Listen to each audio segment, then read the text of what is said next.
Breaking news. దేశంలో 1 kilometre road నిర్మాణానికి యావరేజ్గా 24 కోట్లు ఖర్చు అవుతుందని కేంద్ర మంత్రి నితిన్ గడ్కరీ తెలిపారు. కానీ అమరావతిలో రోడ్డు నిర్మాణానికి చంద్రబాబు చేస్తున్న ఖర్చు కిలోమీటర్కి 53 కోట్ల రూపాయలు. విజయవాడ బెంజ్ సర్కిల్ ఫ్లైఓవర్కు కిలోమీటర్కి 69 కోట్లు ఖర్చు చేశారు. అమరావతిలో సీడ్ యాక్సిస్ నుంచి నిర్మిస్తున్న ఫ్లైఓవర్కు కిలోమీటర్కి 189 కోట్లు చంద్రబాబు ఖర్చు పెడుతున్నాడు. కిలోమీటర్కి అయ్యే ఖర్చు ఎంత అని చెప్పి ఈ మధ్యకాలంలోనే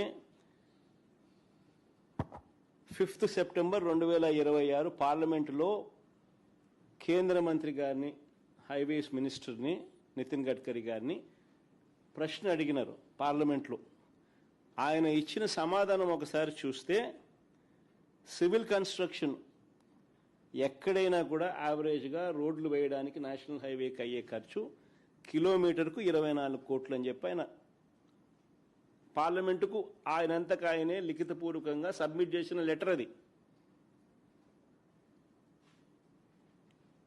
అక్కడ బాగా కనిపిస్తుంది చూడండి, అటువైపు కూడా బాగా కనిపిస్తుంది, ఇటువైపు కనపడని వాళ్ళకు.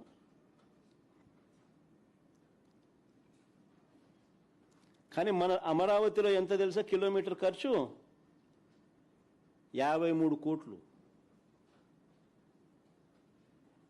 53 కోట్లు. ఇంకా విచిత్రం ఏమిటో తెలుసా? విజయవాడ బెంజ్ సర్కిల్ ఫ్లైఓవర్, మీకు అందరికీ కూడా, విజయవాడలో ఉన్న వాళ్ళకి అందరికీ కూడా పరిచయం ఉన్న అంశమే ఇది.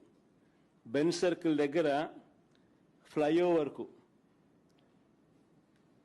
69 కోట్ల రూపాయలు కిలోమీటర్కి ఖర్చు అయితే, చంద్రబాబు నాయుడు గారి సీడ్ యాక్సెస్ నుంచి, అమరావతిలో సీడ్ యాక్సెస్ నుంచి నేషనల్ హైవేకు వారధి వద్ద కలిపే ఫ్లైఓవర్కు వీరు పెడతా ఉన్న ఖర్చు కిలోమీటర్కు 189 కోట్లు.